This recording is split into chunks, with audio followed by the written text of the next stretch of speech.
સદા સુખી રહો.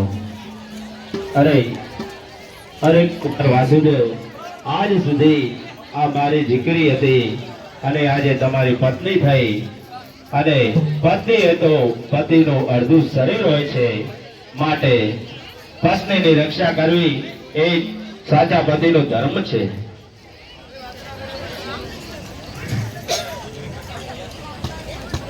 સદા સુખી રહો વાસુદેવ. વાસુદેવ, દેવકી એ મારી લાડકી બહેન છે. વાસુદેવ, તું મને વચન આપ કે દેવકી કદાપી પણ દુખી નહીં થાય. અરે મોટા ભાઈ, સુખ અને દુઃખ એ તો કર્મને આધીન હોય છે. પણ હું વાસુદેવ તમને વચન આપું છું કે દેવી દેવકીને હું ક્યારેય